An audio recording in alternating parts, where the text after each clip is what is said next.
You're listening to the Spandex Power Armour podcast. The real monsters were the friendships they made along the way. Hello and welcome to episode 20 of the Spandex Power Armour podcast.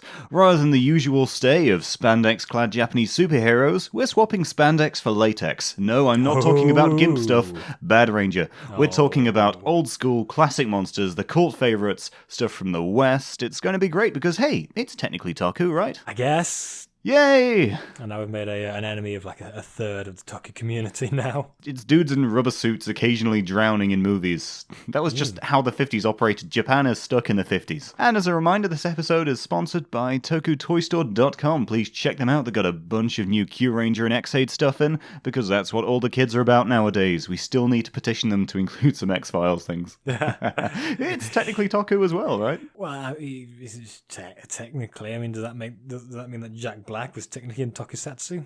Well, yes. I suppose, by your logic. Now I'm just waiting for a modern Ultraman reboot in the West with Jack Black, and it's going to be obnoxious and terrible. He was originally going to be in Green Lantern. It was going to be like a comedy Green Lantern film, where he became Green Lantern. So was Kyle Gass going to be Sinestro or something? Something. And I remember... Was Dave Grohl... No, Kyle Gass would be Kilowog, Dave Grohl would be Sinestro. I can't remember the specifics, but he was going to be Green Lantern, and he was going to have this nerdy friend, and as a joke, he makes like a green elf woman for the nerdy friend to spend the night. I'm glad that movie wasn't made. Are you sure this wasn't when we were at Jack Black's house and we just got really high and we were just talking about things we wanted to do? This is the thing that happened. We spend time with Jack Black regularly. We are good friends with him. Please don't sue us, Jack Black. We love you, Jack Black. Pick of Destiny was bollocks, though. Wait, hang on. I suppose that would be technically toku as well. Pick of Destiny is toku. It's great toku. It's metal toku. We've decided that. Well, I mean, you got people you got Lucifer at the end, kind of like a toku thing. You got explosions. I think. There's fire. Oh, you hear that? It's the tangent alarm already. Wow. Oh boy. We've already gone into this. We were just doing the promo and we went into the tangents. Oh, thank you, Jack Lord. Black. You've saved us once again. Thank you. Actually, what would Jack Black do? Well, then again, he was in a King Kong movie, so. What? That was a weird choice for. Jack Black. He acted it well, but it's like they took all the sleaziest parts of Denim from the original, which there weren't many, to be honest. He was a pretty decent bloke, and then just kind of made them their own thing. Decent character, but why Jack Black? Well, he was having that phase at the time. Remember School of Rock? Vaguely. Yeah, it's that thing that everyone sort of remembers that was somehow popular. Yeah, I suppose it's just because we were all at that kind of age when it came out. Yeah. So, anyway, let's get talking about cult monsters. Oh, boy. Kamen Ranger Pants. What do you fancy chatting about? What monster from movie history really gets to you? Well, I mean, there are the obvious ones, of course. You've got Godzilla, Gamera. Whoa, get rid of that Japanese stuff, boy. We gotta go west. Life is peaceful there. Go west? In the open air? Go west? Baby, you and me. Go west. Well, this is our destiny. I'd really want to stick in an instrumental at this point, but I'm not that musically talented. Well, we're talking about movie monsters, and if we're talking about iconic movie monsters, then I suppose it would make sense to start off with the Xenomorph. Oh, right. Great big old H.R. Giger's rape monster from 1979. Black penis. Yes. For those that are unfamiliar, what the hell? Have you been living under some sort of rock?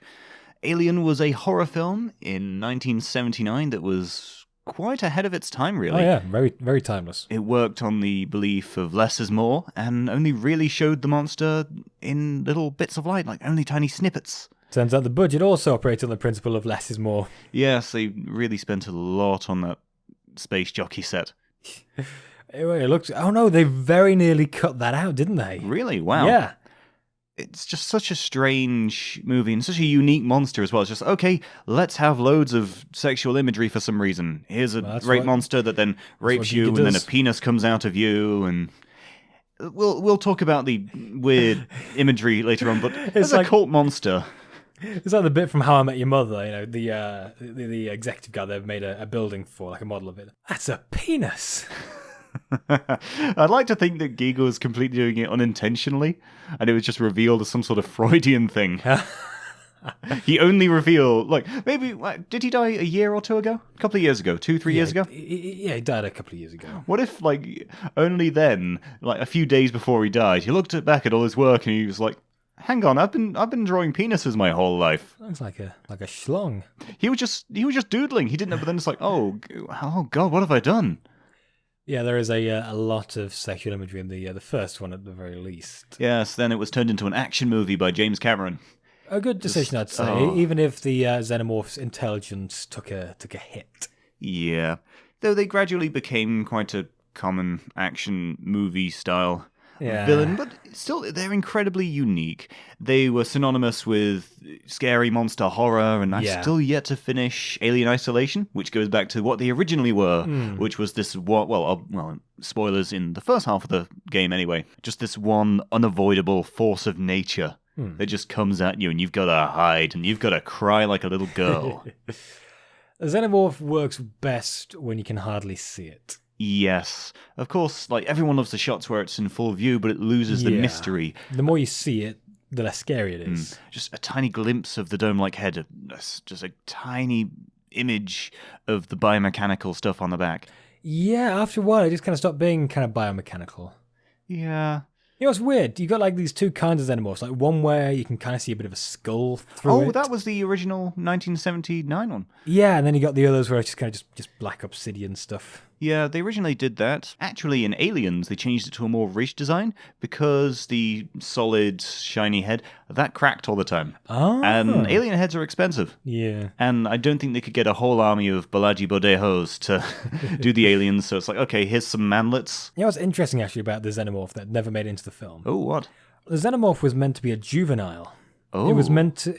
The society of the xenomorphs was meant to be a very peaceful, very docile, very just very calm and collected society. And the xenomorph we see is meant to be a feral adolescent form that they go through to get to that point. And the adults would all kind of help the adolescent through this weird puberty thing to kind of help it not overcome its violent urges. And the one we saw was meant to be one that was gestated without that support. The edgiest teenager in the universe. Yeah, that was in the original draft, and it never made it in. I'm glad that was avoided.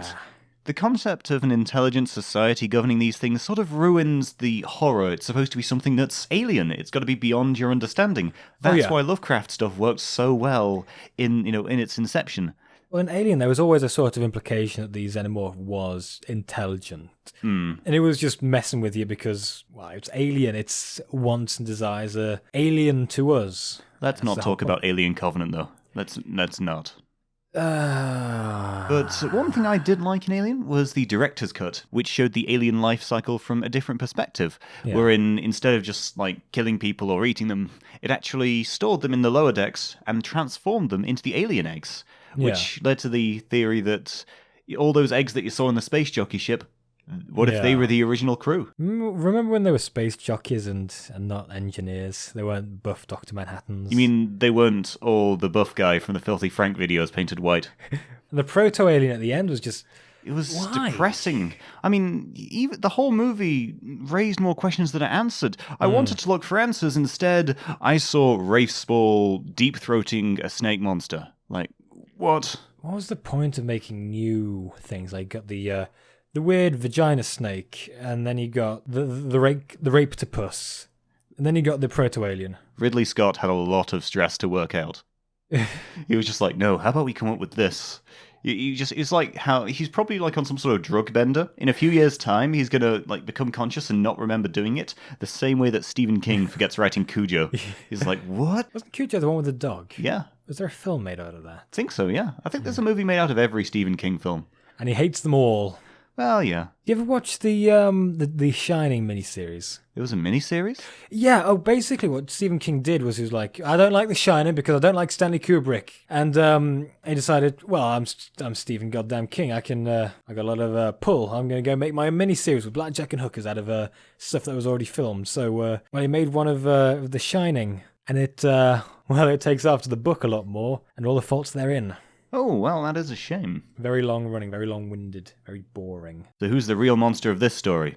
Stephen King. There's actually a theory that Stephen King assassinated... Oh, crap. I think it was John Lennon. I'm not familiar with this one. No, it's either John Lennon or JFK. There was this one nutter with a van parked outside of King's house or office or something with, like, it painted on saying that Stephen King was brainwashed by the CIA to assassinate somebody.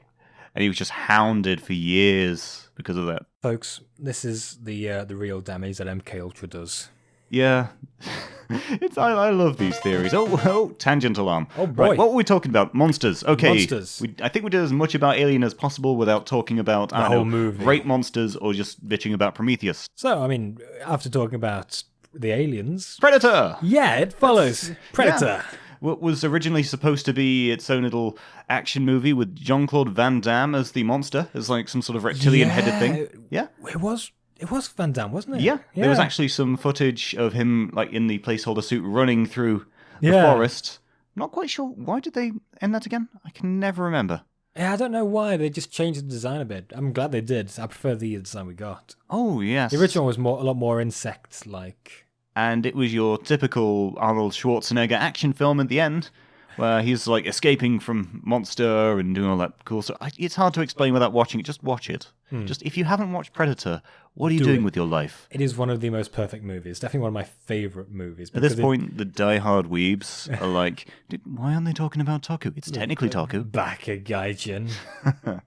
Do you guys not want to be turned into goddamn sexual tyrannosauruses? Just like me.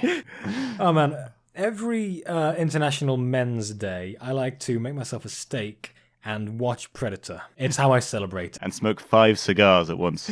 Oh man. But no, it's a good way to celebrate it, I think. Yes. Predator itself was just typical manly action movie. It was the 80s. Beautiful. It's one side of an 80s movie. They were riding on the whole jungle aspect of like stuff post-Vietnam, and so it's like, okay, soldiers in this environment, we're familiar with that. Now let's add an alien. It's great, just kind of showing how you have to start. You have to think more about a superior foe. It kind of it flips them on their head. Yeah, the Marines sent in are no longer the superior force. Yeah, it's interesting because they're going in and flushing out these insurgents, right, who outnumber them, but also have inferior weaponry. But then you've got the soldiers coming in, fewer numbers, superior weaponry, superior tactical knowledge, that kind of thing. And then you got the Predator that comes in as well, who is even fewer numbers, even more superior weaponry, that kind of thing. It's like a way kind of bigger fish kind of thing going on. You know? Although the sequels weren't as great, the concept of the Predator was a good one. Sure, it was an absolute monster that hunted people for sport, but it never hunted innocents. It was always soldiers or people willing to fight because it saw them as worthy. Yes, so it doesn't go for pregnant women. Its intelligence was very implicit. You could see that it had it strategized. It wasn't just like a monster. It was a thinking being that had a plan. It was doing its thing. And it wasn't always spelled out completely for you, and that made it even better.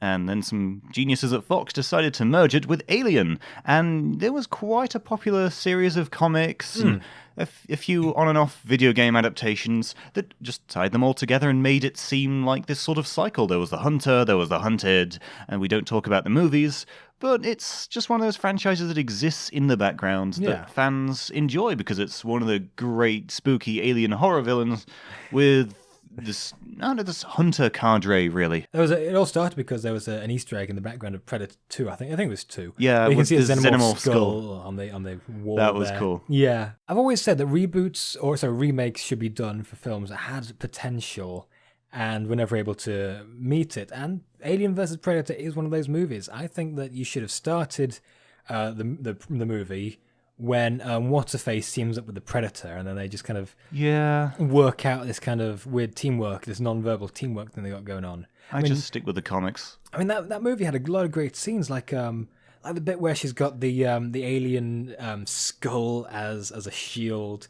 and the tail using as a spear. How is that not badass? That film needs to be remade. We'll eventually get a good movie of that. It's going to be great, but only if it's got the right director, if it's got the right influence.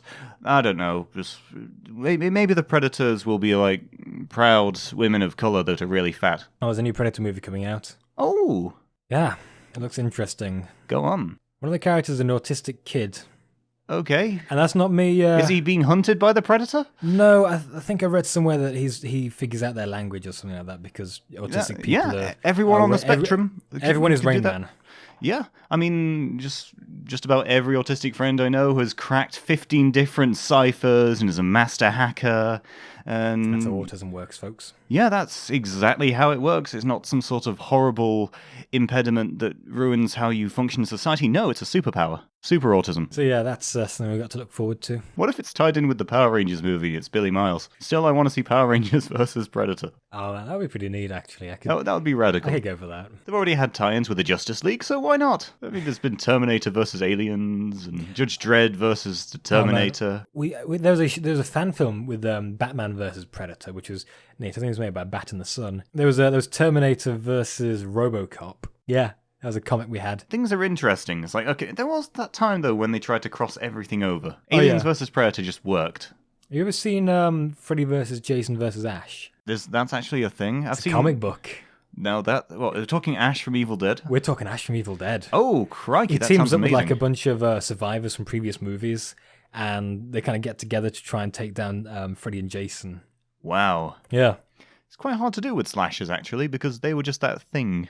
It was meant to be a film, and then they took the script that was finished for it and turned it into a comic book. That sounds amazing. Yes. Yeah, right? Yes. Everything can be improved with the addition of Ash from Evil Dead. Well, you know what would make it even better? If there were a version that were narrated by Bruce Campbell. I still need to watch the new Ash vs. Evil Dead series. I've heard it's okay. It's more Bruce Campbell. What more do you want? See, now we've also deviated. Yep, there's the alarm again. Boy, Rex sure is gonna hate editing this in. Spandex Campbell armor. Yes, and so we've gone into heroes, when in fact we should be talking about monsters. So we've got Alien, Predator, Aliens versus Predator.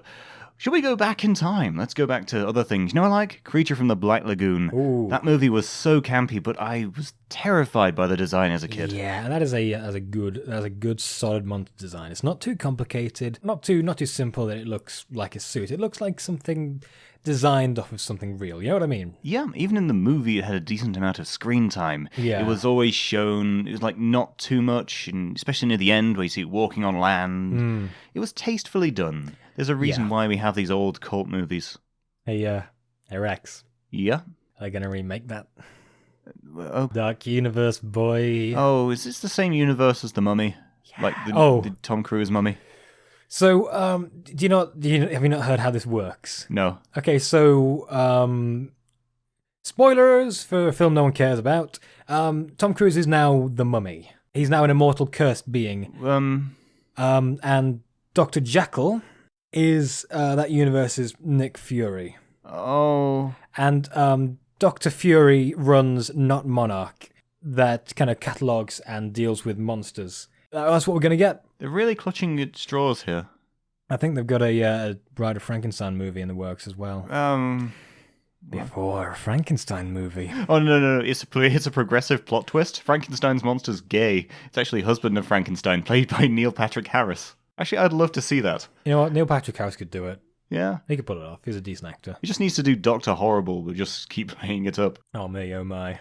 That's what we want. We want Neil Patrick Harris as Frankenstein's monster. You know, everything is going for a cinematic universe these days. It's because it's profitable. Marvel had done it, and they're making all the money. Yeah. They've brought Robert Downey Jr.'s career back from the dead, and so people are like, hey, how do I get in on this? I want some of that sweet money. Does Robert Downey Jr. do anything aside from Marvel movies these days? I don't think he needs to. He doesn't need to work another day in his life. Have you seen how much he gets paid for these movies? He has enough cocaine to satiate the populace of Brazil. I swear, 2/3 of the budget of Spider-Man Homecoming was just Robert Downey Jr.'s salary. How long was he in that movie? 5 minutes? Too long. I want a movie where Spider-Man isn't Iron Man's bitch. Well, we'll eventually have Sony give the Spider-Man rights back to Marvel. Actually, there's a good chance that Sony itself may just be bought by Disney. It's going under, my man. Really? Yeah, they are banking on Homecoming to save them. If it doesn't, there's a good chance they're just going to be bought up. Disney own everything. They've already got Star Wars, they've got Marvel, consuming Sony movies. Wow. Still, I mean, there's nothing official about this, but it may well happen. They are going to tank. I mean, and if the Emoji Movie is anything to go by, yeah, their management is not great. I think Thingy Pascal has left as well. What's her name? Sarah? Something Pascal. Oh, that cow who made the insisted on making the Ghostbusters movie and blackmailed Ah, Bill right. Murray. I'd be okay with this, because with Disney taking over, they merchandise the hell out of things, but it just means more movies. Because, like, with Star Wars, it's like, but with Disney, there's going to be more Star Wars movies. Sure, there'll Yeah. be some naffish ones, but they'll probably be good ones, and it just means more Star Wars. And probably suppose. means, later on, more Spider-Man, more of this. Disney know how to do it. Just reboot the Sam Raimi ones. Oh, that would be amazing. There's a reason why Walt Disney's frozen head is worshipped, because it's got the best business acumen. They just worship as a totem to give them business knowledge. What if it's like half conscious and in some sort of Cthulhu-like dreaming state, and the executives of Disney can hear him talking in their dreams? It's just like he just gives them great movie ideas, but also gives them crap ones. Actually, no, the crap ones are what the Sony executives pick up. Let's make a movie about emojis. Let's employ Adam Sandler for another movie. Damn it, Walt. Walt's head is like a monkey's paw of movie making. You get good movie ideas, you get good business ideas, but you get the crap ones too. Sure, Disney bought out Power Rangers at one time, but Walt's head was the original Zordon. Well, from something a little bit more classic, we're going to go to something a little bit more 80s, 90s. Just, it's 90s, weird. I think. It's a strange part of pop culture. We're going into Tremors territory, the Graboids. I find that before we get into any detail, the whole concept of the monsters and Tremors is ingrained in pop culture, where it's the whole don't make any vibrations with the ground or anything, but no one really knows much about it. It's just there. To survive a Graboid, you just have to play the floor as lava. Pretty much, yeah. You had your basic monster design. What was it, some funky worm-looking thing? Yeah, it's like a worm. Like a big old worm, not like a sandworm level, but big enough to mess stuff up, you know? And then they had like weird sequels where it was like only just some larval phase. And well, then again, the sequels to these cult films aren't great. That's why we forget about Alien past the third movie. Well, past the third movie, dude, it's past the second movie. True. The third had some decent bits though. It was a bit funny, I admit. It was okay. It's not. It was a bad movie, but it wasn't the worst. Was that the one directed by Joss Whedon? Was that the fourth one? I think that was Resurrection. Yeah. We don't talk about the fourth one. Oh, fun fact about Alien Resurrection, because hey, sod it, we're back on Xenomorphs. Oh boy. Ron Perlman had to keep on redoing certain lines.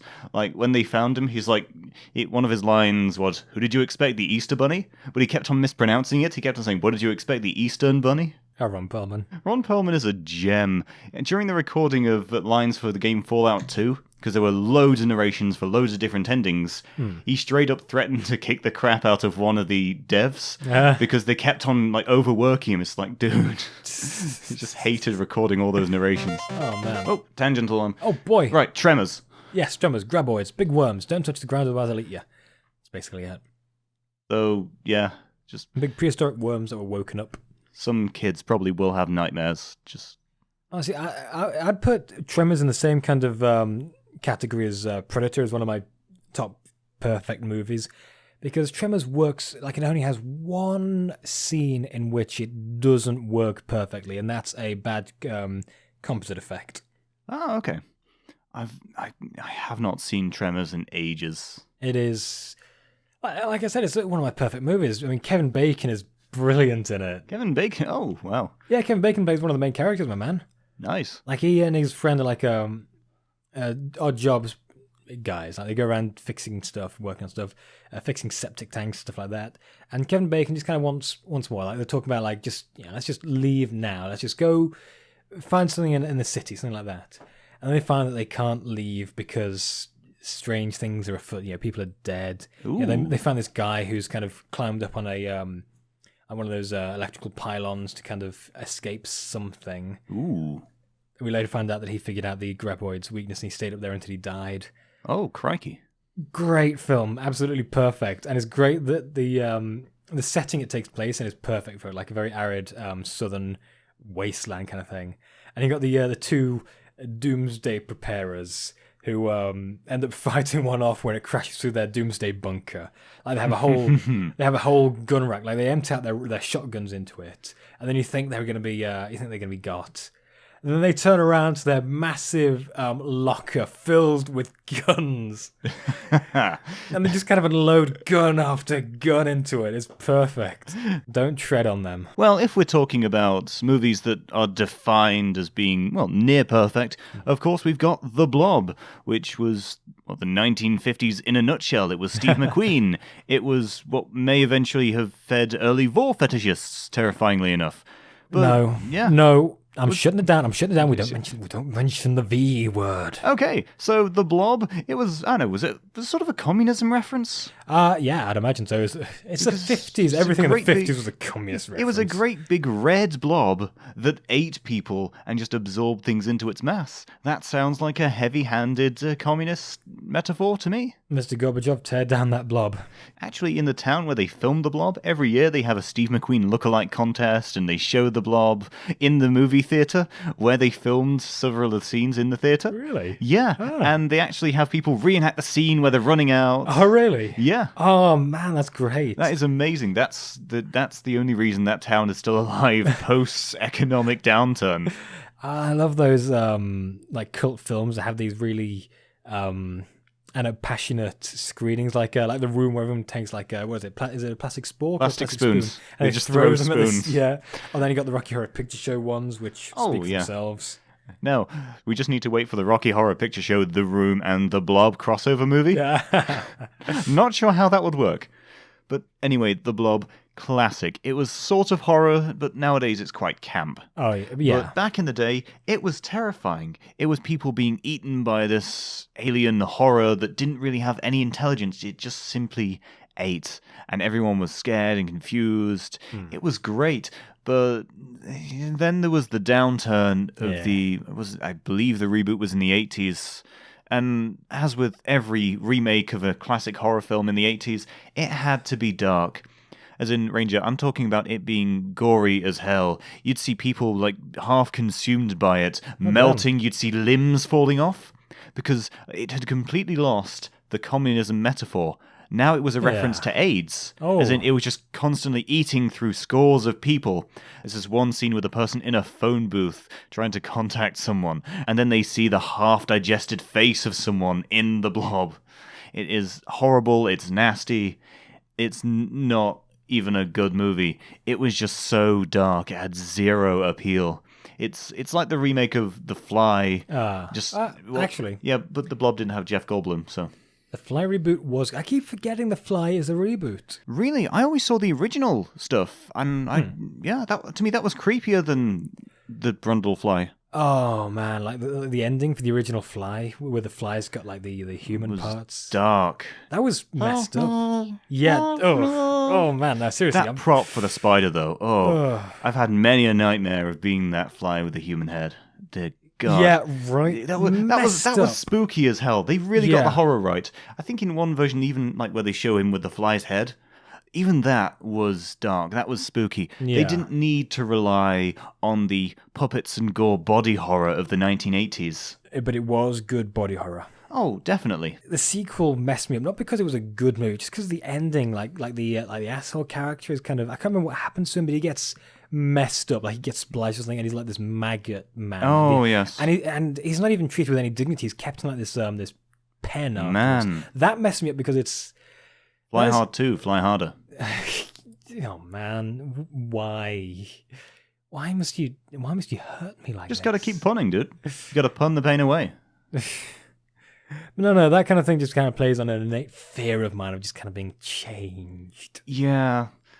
Funny enough, Shin doesn't do that for me. It's just... No, it's just agony of... That's just being pain. Eeyore. That's just depression. Yeah. Kamen Rider depression. His true power is not killing himself. The late 70s, 80s, 90s period was very strange for monster movies because they didn't really need to keep the old pacing, as demonstrated in the worst cult films. Like you got the video nasties, like Extro, the film where a woman gives birth to a live man. Who thought that was a good idea? I think it's a good idea. Extra is great. Really? Yeah, Extra is great. Extra was terrifying. Extra is terrifying. It's also actually pretty good. There's that one scene I always remember that's in many GIFs on the internet of the car passing by and you just see it crawl back. Ah, no, that's nightmarish. Exactly. Jeez. It is a surprisingly well-made movie. It's just unsettling. Of course, the sequels are naff, but that's just part and parcel. That's how it works. Extra. Dude. I mean, the suit designs were good, but it was just so... It was messed up and very uncomfortable. It's just... It's a weird premise too, like the guy gets abducted and then he gets sent back and he's kind of turning into an alien, and it's weird. I love it. It's perfect. You've got an interesting taste in films. Oh, come on, Extra is great. You were raised on nothing but video nasties. What's next? The Driller Killer. Well, if you want, we can talk about Basket Case. Oh, no, not Basket Case. Yes, Basket Case. Hey, let's have this Muppet in a basket. I want to talk about the one where the brother gets married to another thing like him. But let's go into something a bit more cheerful. Gremlins, technically a Christmas movie. Oh, Sort of dark, but also black comedy. Just everyone wants a mogwai. Fluffy little mogwai. Wasn't that written by Chris Columbus? Wait, you talking about the guy who killed all those natives? Yes, I'm talking about that guy. Wow, he lived a long time. No. I'm talking about the guy who, did he write or direct the first 2 Harry Potters? We'll just check right now. Cue intermission sound effect. Okay, we're back from our IMDb spree, and yes, Chris Columbus did in fact write Gremlins, and he also directed the first 2 Harry Potter movies, and also dude wrote The Goonies as well. This dude has a weirdly diverse portfolio. Directed Home Alone. Yeah, he's done good stuff. Fire. The dude produced the first 2 Fantastic Four movies, but directed Pixels, so... Come on, Chris. That's a shame. You could have stopped. He nearly had a perfect run, but then again, he also produced Jingle All the Way, so... Why was Sinbad in that movie? We don't know. It was that strange part where Arnold Schwarzenegger lost his action cred, but then they decided to also stick rappers and comedians in with them. Oh, tangent alarm. Yeah. Dear lordy. We're talking about monsters. The only monster is Chris Columbus. Both the director and the colonialist. I don't know. You're listening to Spandex Social Justice Armour. Really? Oh man, Gremlins were great. The little puppets had going on. Fantastic puppetry. Very simple premise, you got these little things. Don't get them wet, don't feed them after midnight, don't get them in direct sunlight, that kind of thing. It's just like raising a geek, really. and then promptly each one of those rules are broken to some degree. Whoops. And so it just gained a cult status. Because everyone knows Gizmo, everyone loves that fluffy little mogwai. And then the sequel happened, which was not as solid as the original. The first one always had an element of comedy to it. It was a funny film, but it didn't take away from the horror. The second one though was a full on comedy. The sequel was just there for the sake of it, because that's what executives did. They ran out of ideas. Hey, here's something that did well. Let's make some more money off it. I mean, it had really great special effects, good use of like animatronics and stuff, but... the spider gremlin was great. Oh, that was amazing. And the rotoscoping in it, I loved it, because you got that like electric gremlin. Yeah, good stuff. Gremlins, it's technically toku, so... Well, you got little... it's technically toku. It's technically toku. Eat it. Eat it. Technically. Just Technicality. Okay, so things that are technically toku. we've got Tenacious D as toku. Screw it, I'd love to see that. Like Jack Black cameoing in something. Please. Yeah, if we ever make a movie, we're going to have to kidnap Jack Black Misery style and force him to be in it. We probably also need to have Dave Grohl in it, but he's pretty chill. He'd just consent anyway. He's like, yeah, sure, whatever. Yeah, Dave Grohl will probably do it. He's just been through so much, he's like, yeah, sure, star in this Japanese movie. Screw it. Gremlins, great movie, even though we sound like we're complaining about everything. Good stuff. Good. Yeah, it's good. We're going on a really disjointed arc here. It's like we're just going from monster to monster. Yeah. Oh, that's an alternative now. Much like Godzilla in Final Wars. Oh, God, yeah, you're right. We're slaughtering this one.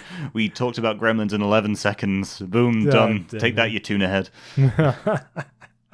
Done. Monsters. Easy. Mm-hmm. We're going through more monsters than Final Wars. It's amazing how much you can get done without Don Fry. No, we're going through more monsters than the Nuremberg trials. Historical. I'm proud of that one. That's beautiful. Yeah. So let's backtrack a bit to one of history's most influential movie monsters, King Kong. Oh yes, the one that people say, hey, he's also toku, not just technically, but also because Japan had adopted it. Aye. King Kong is a monkey, and he likes women. Don't we all? Well, I mean, a certain percentage of the population doesn't.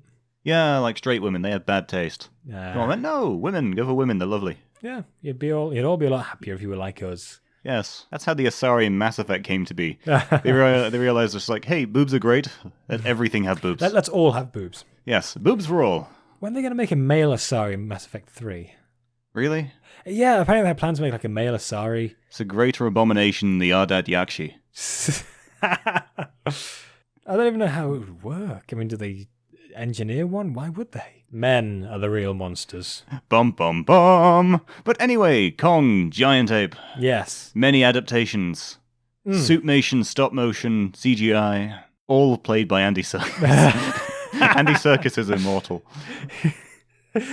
Oh man, it's an influential series. It was partially an inspiration for Godzilla, and in fact, the first Japanese Tokusatsu movie, monster movie, was a Kong ripoff. Oh wow! I cannot for the life of me remember what it is, but if I recall correctly, it was like an ape-man in Edo period Japan, and that was it. I don't think it's currently in print, and no known prints of it survive, so you can't watch it, but promotional material still survives of it. Are you sure that's not just a historical record of a European man visiting Japan? It's like, giant ape man! Stomps down a few buildings, breathes fire. That's how Edo ended, right? That's what happens when the US turned up and asked Japan to cease its isolationist ways. We'll send in our nuclear supermen. Oh, wait, that was later. Oh man. So yeah, King Kong is one of the most influential films of all time, I would say, and definitely holds its place near the top of the pantheon of pop culture. We'd probably end up doing a video or episode solely devoted to King Kong. Oh, absolutely. Because it's got such a massive influence. In fact, we could do one about everything. We could do a massive episode on Gremlins if we wanted to. In fact, if you really want us to do an episode on Gremlins, you guys can just bribe us with pizza. We'll just talk about Gremlins for 5 hours. We don't even need a Patreon. We'll just give your address and you can just have pizza delivered to us. Another influential monster, which we'd love to go into so much detail on, probably in a later episode, well, technically kaiju. This is what happens when a Godzilla director is abducted by North Korea, Pulgasari. It was such an amazing movie. It was supposed to be propaganda of the people overcoming the corrupt capitalist menace, but from an outsider's perspective, it looks like what happens when people rally around one great cause but then find out that the leader is still the tyrant. I wonder what country did that. Gee. But anyway, so it's about people oppressed by evil Emperor Dingusface, and this one dying guy makes a monster out of rice. Oh, it's a metaphor for the English Civil War. Pulgasari is Oliver Cromwell. I don't remember Pulgasari banning Christmas. But yes, so dying man makes statue out of rice and imbues his, What else could he use to stick the rice together? I mean, he's going to say, here's a cell, he's got a poop. What's he going to use the poop for? May as well use it as modelling clay. It's poop and rice. What? There's mud. There is mud. Why does it have to be poop? He's got to do something with the poop. Well, he just had like a bucket of poop. He's like, well, I might as well do something with it. Well, he's locked away for indefinitely, so why not? He had mud. Mud's easier to work with your hands. Why would you willingly work with poop? It's just sitting there. Well, I mean, that's why people directed the Ghostbusters movie, but fine. The golem of rice feces and human desire comes to life and starts eating metal, growing bigger and bigger and becoming unstoppable. And then the whole plot twist of the movie is that they have to kill him off anyway, so the woman who can control him just ends up getting eaten by him and it dying. I'm really not sure what they were trying to work into with the whole dear leader thing, surely. I suppose they just kind of gave up once they worked out half of the metaphor.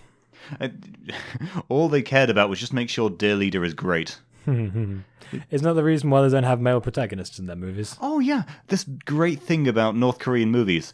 All of them have strong female protagonists. Because if there's a strong male protagonist, it's someone for people to idolize. It's like, hang on, he's sort of competing with Dear Leader. Whereas Dear Leader is supposed to be the Superman. He's their Jesus. Whereas if it's a strong woman, it's fine because she's, to them, always secondary to Dear Leader. That's why the women are always the strong, serious hero types and the men are the goofballs. Man alive.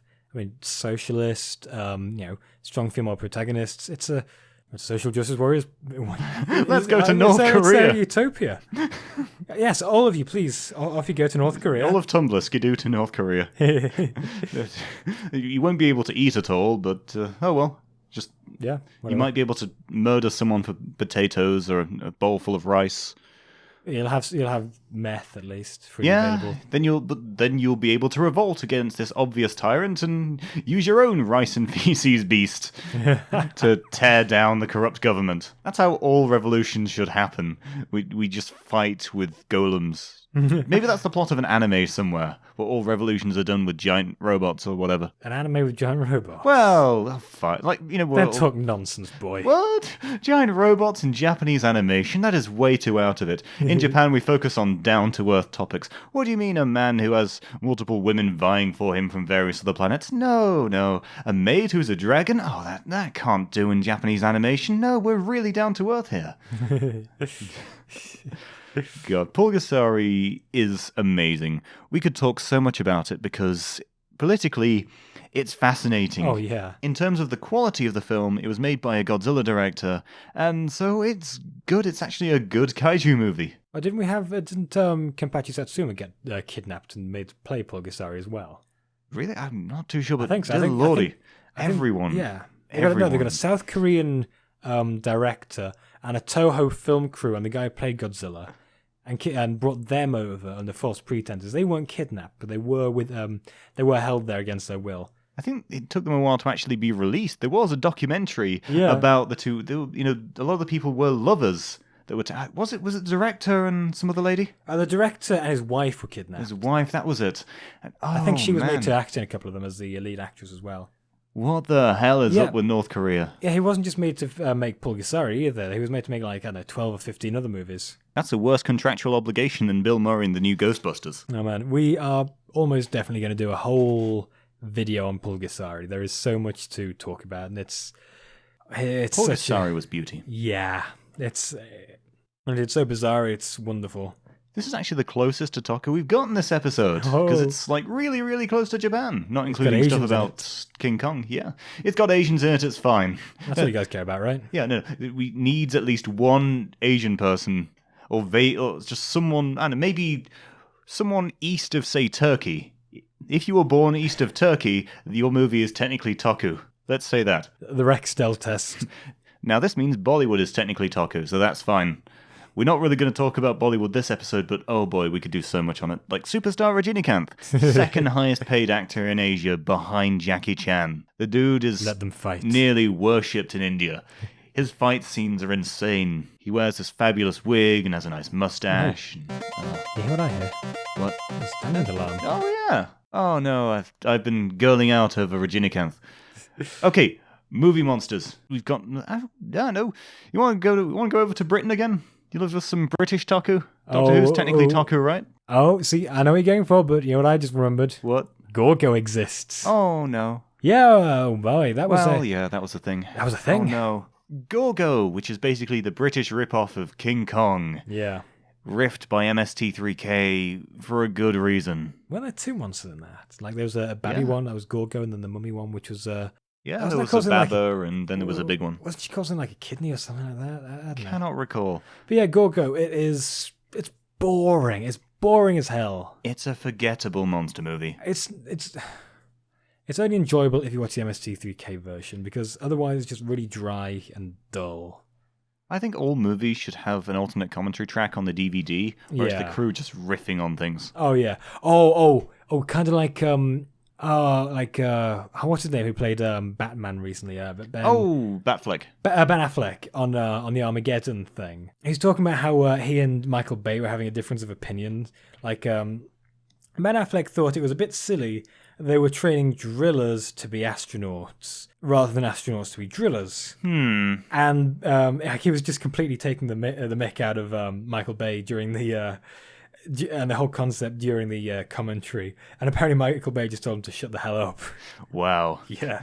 Michael Bay doesn't care about making sense. Look at Transformers. I'd rather not.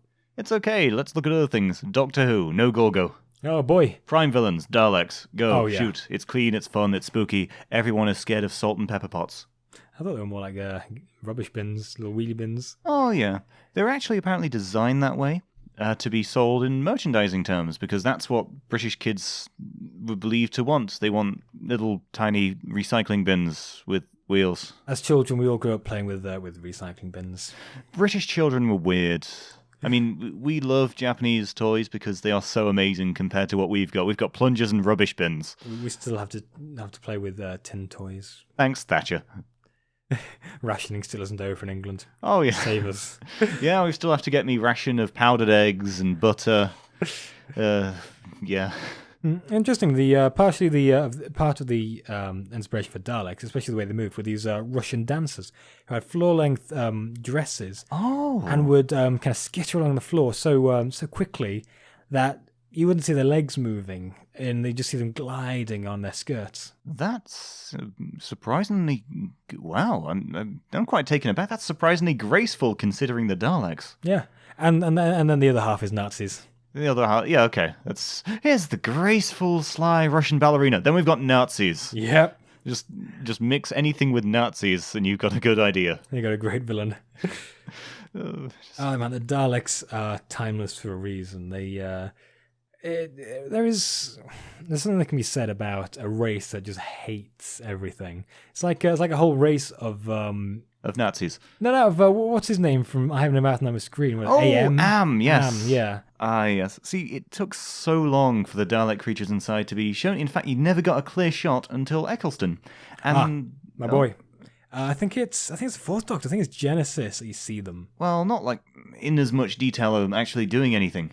I think in one later episode you then see them like one outside of its device attacking someone. Yeah, that was another Davros episode with Peter Davison. Oh, yes. Like they blow up a Dalek casing, and then the Khaled mutant inside kind of crawls out and attacks someone.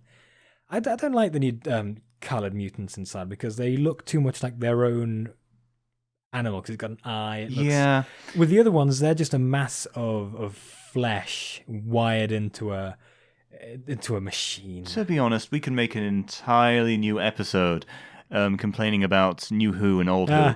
And I could that do a would whole be a great one. podcast on that. I could do a whole show. But still, I found that I personally enjoy the redesigns for the Daleks in New Who because it made them seem like they're actually operating machines. But I do see where you're coming from in viewing them as cyborgs wired in there because they need to. They're not operating it with limbs or anything. Yeah. They are just the brain of this evil war machine. Yeah. Actually, wasn't there an episode, and actually it was done several episodes, where they were cultivating Daleks from human brains? There was one in Thingy with one of the older Doctors, and then there was the one with the end of the ninth. Yeah, you're thinking of like the Journey's End or whatever it's called. Yeah, but I'm also talking about the one where, where like a lot of people's bodies were preserved. There was this weird DJ. Oh, yeah. Oh, and there were like two different Paradise factions. Towers. It was another Davros one. Oh, that was that was Davros that was Davros' Imperial Daleks. No. Yeah, his Imperial Daleks. He was staying in a mortuary where people were suspended on the brink of death until they could be revived, Walt Disney style. And yeah, there was a weird DJ type. He was his show was being broadcast to a bunch of dead people, much like ours. Yeah, in fact, dead people are our target demographic. They love it. They love the giant monsters. They probably can't hear us because they're on the brink of oblivion, but yeah. At least they're out there. That's what I'd imagine my radio career to be. That or like an old folks' home. So yeah, basically the same thing. Yeah. Everyone on the brink of death. Problem is I'd play Eurobeat the whole way around. They'd pray for it. They'd pray for the end. The orderlies are drifting them around in wheelchairs. Oh, God. Racing them. Yeah, best nursing home. Gonna get you like a space boy. Wow. But anyway, Daleks. Spooky. I love the redesigns for the actual machines that they had in later ones because they had like the little lights on the side, be a bit bigger. I don't like the copper thing. I'm kind of. I love the copper designs. It's fine, but I just want either the grey ones or the blue and silver ones to come back, and they do. But then they had the Sentai coloured ones. Oh yeah, the Dalek Rangers. They did not last long. Like 2 episodes, and they're off. I did like the use of black Daleks as like a designation for rank and stuff. Yeah, they developed their own like the Imperial Guard had like black domes. Yeah. Then you had the first Supreme Dalek was a black Dalek. No, it was black with alternating silver and gold bumps on his Ooh. skirt. Then yeah, I love the different kinds of Daleks, like the heavy weapons Dalek. Oh, that was a great design. Oh, it's a Dalek designed to kill Daleks. It's like, there's no eye stalk. Let's just stick a big gun on the front. Oh yeah, Kill. I really wish they'd revisit the Dalek Civil War more in Doctor Who, because that's a great potential for episodes. Right now, in terms of Dalek lore, it's just a complete mess. Yeah. Things are spanning between space and time, and it doesn't really seem to fill the Doctor in anymore. They're just doing their own thing. Feels less like the Doctor constantly trying to finish their schemes and then just roping him in occasionally. Yeah, honestly, if I were them, I'd focus more on the Dalek-Human War. That's something that pops up a lot in the audio dramas. Like, even if it's just in the background, like someone will mention like they had a granddad who fought in the such and such Dalek-Human War, that kind of thing. It's a fun background thing. I'd love a period-based Doctor Who, where the Doctor's returning to the 60s, 70s, 80s, and he's doing these additional wars, either as part of a separate continuity from what he'd already done, or something else. My dude, you've already got what you want. It was a Seventh Doctor episode. It goes back to just after an unearthly child happened, like where they left, and he goes back to pick something up that he went to Earth to drop off. It's the Hand of Omega. Oh, that one. Yeah, so he's there just after he'd left, and then the Daleks are there. Yeah, that kind of thing. Oh, I've seen that one, yeah, but I want more of it. Yeah, well, if you're expecting good writing from modern Doctor Who, you're in the wrong place. Actually, with that episode, I think I remember it. Wasn't there like a cameo with like the episode of Doctor Who airing on a television? Oh no, I think kind so, of yeah. very just like when everyone leaves the room like that. Yeah, we're now The BBC announcement. yeah, they new also show, Doctor, and then it cuts as soon as he just says Doctor. And then they see like a no coloured sign on a B&B, and it's just like, what the hell is this? Oh no, it isn't a no coloured sign. It's a black guy running it, but they do have a thing about race there. Yeah, it's very weird. Yeah, it's not as heavy-handed as some stuff has been recently, but it is a bit on the nose. Yeah. Then again, 1960s Britain was strange. Good thing that the episode came out in the 80s. But yeah, I want more of that. I want more period stuff. Like, not constantly returning to present day and dealing with present day stuff. Just like, okay, let's do more actual time travel things. I'm not talking one-off episodes. I'm talking like the Doctor spending most of the time in a certain decade. Oh man, if only they could go back to the days of Unit, you know? Oh, yes, Unit. Oh man. They've really got a raw deal, even in the new seasons. Unit sucks now. They can't even do the Silurians right. Oh, why are they all weird, sexy lizard women? It's weird. I feel like Alex Jones looking at them, you know? This is what happens when you put too much fluorine in the water. Yeah, right? It turns the frogs sexy. You know what? It takes a while for some of these... Rex, why? Now I just need to ship them with Kamen Rider Amazon. Hey, actually, their head shape does kind of remind me of Amazon. Yeah. But now, moving over from Daleks to another Doctor Who monster, we've got the Silurians and Sea Devils. Oh, yes. Every Silurian and Sea Devil episode is the same. It's interchangeable. Yeah. You got a horror from the deep. In fact, they were also interchangeable with the last two. With the no, not the latest one, but the one just before, like a War for the Planet of the Apes, and the middle one, the second reboot Planet of the Apes thing, because you got like this this other species that has a right to the planet as well, and you got these two warring factions that are kind of on the brink of war with each other, and then you get this faction that's trying to make peace with that kind of thing. It's basically the same as the Silurian episode of Doctor Who. I really need to watch more classic Who again. Do you happen to have any Tom Baker era stuff around? Boy, do I! Oh, I've also got the entire Silurian and Sea Devil collection. No, really? Yeah, all the classic ones. I've got to binge this. I'll lend you the box set. Fantastic. The first one does drag on a bit. It's a very long episode. It's pretty good. This is going to turn into a Doctor Who podcast. Yeah, I've also got all the Sontaran ones too. Oh, dear lordy. Yeah. The dumpy potato men. I did like the way they did the Sontarans in recent episodes. They had a comic appeal. Yeah, but you can't just...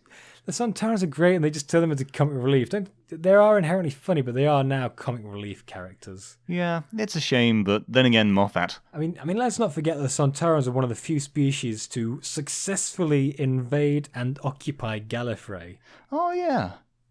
I mean, not for very long. It still for a technically couple of worked. hours. But yeah, they're still salty about not being invited to join the Time War. Doctor Who aside, we've been talking about a lot of different monsters, lots of different franchises, lots of tangents as well, and we sort of realise you can't cram all of these into one episode.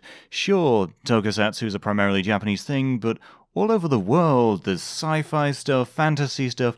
There are things that are so fantastical that have ingrained themselves in pop culture, and we could spend so long talking about them. We'll probably need to do lots of individual special episodes. Like, again, the 5-hour Gremlin special, or the Pulgasari holiday special.